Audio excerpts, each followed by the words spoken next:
checking out Horseplay Hobbies. On today's episode, we're going to be discussing and installing this aluminum drive shaft from Ford Racing. We're going to be installing this Ford Racing 3.5-inch drive shaft on our 2014 Mustang GT.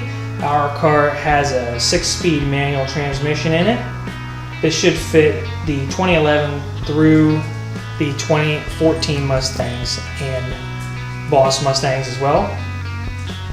Included with this drive shaft, you're going to get the drive shaft itself, a small bag of hardware, and the instruction manual.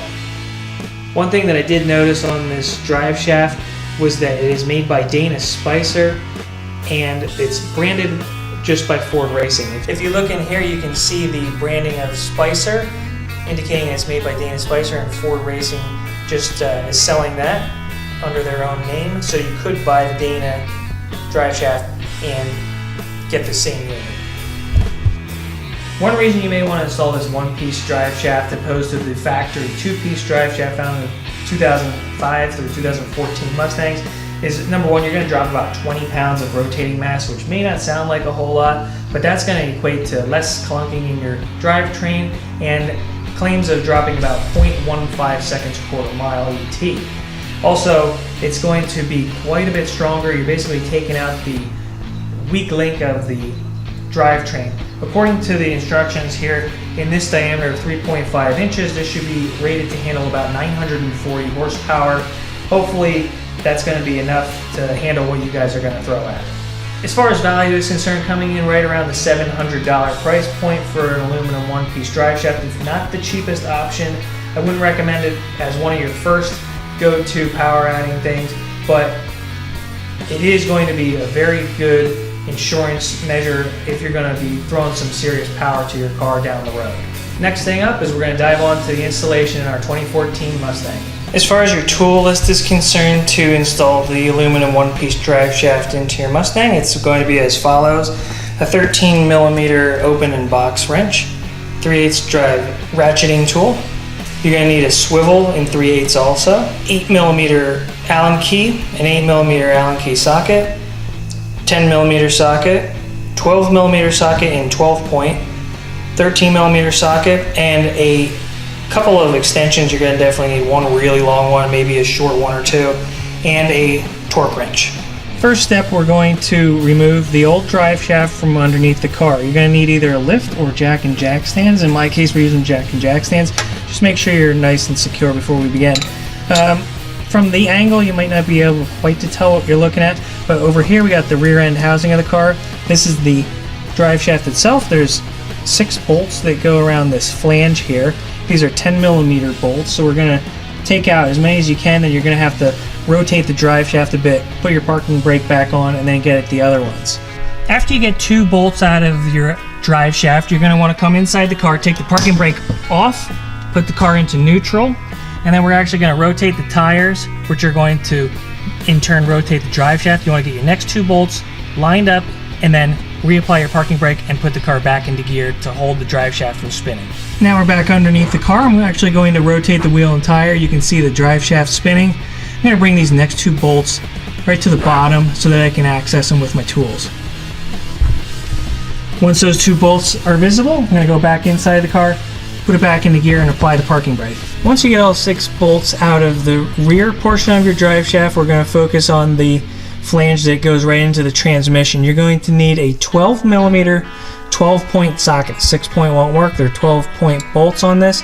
They're pretty tight. Again, you're going to want to get all 4 of these out, loosen one, spin the tire to get to the next bolt index, and then reapply the parking brake and put the transmission back into gear.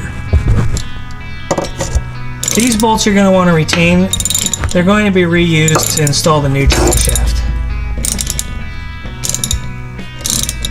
After you get all 4 of the bolts out of the flange of the drive shaft that goes into the transmission, there's 2 more bolts in like a U-bracket essentially that are holding up the center of the drive shaft to the body of the car. These are 13mm. You're going to need a long extension. You might need a swivel on it also, but you just want to pop those 2 out, and that's the last 2 bits holding this drive shaft in.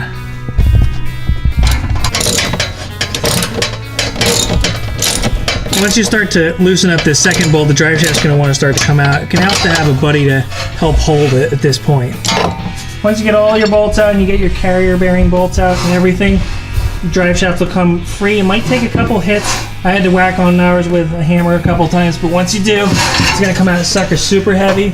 You should be able to slide it out. Some people will tell you need to take the exhaust out, but you don't need to, as you can see right there. You might lose a little bit of rear end fluid out of the pinion area. That just have some rags ready to catch that. Next we're going to do some prep on our bolts before we install the new drive shaft. We're just going to apply a dab of blue Loctite on each of the 6 bolts that came with this hardware kit. You don't need a whole lot on any of them, just a little dab. That ought to do the trick. Next we're trying to install the new drive shaft. We're going to slide it in from the back of the car, get it up over your H-pipe exhaust. I'm going to be as delicate as I can with it. What we're trying to do is get it lined up both on the transmission side flange and on the rear end flange. It's a little tricky to do.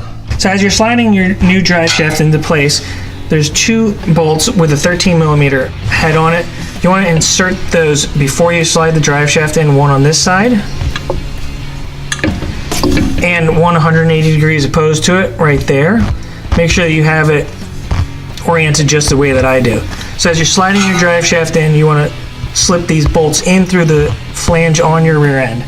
Once you get those started by hand, put a couple bolts in up on the flange side of your transmission just to hold everything in place. Get these snug down good with a wrench. Then we're going to try to get in the 4 bolts with the hex head on it next. Once you have both of your 13mm head bolts in, we're going to start and put these Allen key bolts in. Just rotate your drive shaft until you get to the next spot. Start it in by hand.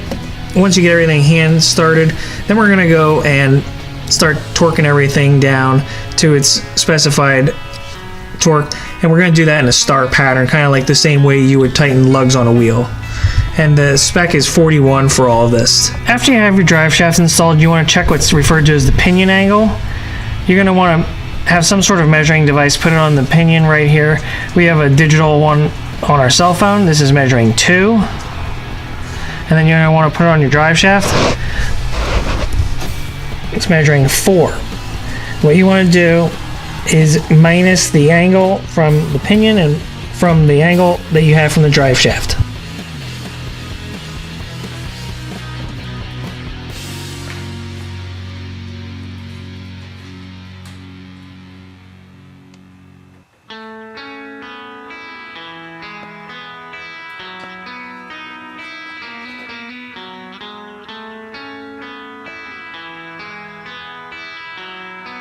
So our final pinion angle is -2 degrees. On a stick shift car, you want to have between -2 and -3 degrees as a starting point. On an automatic, you want to have -1 to -2 degrees as a starting point. It's just something to check out when you go from a 2-piece to a 1-piece drive shaft.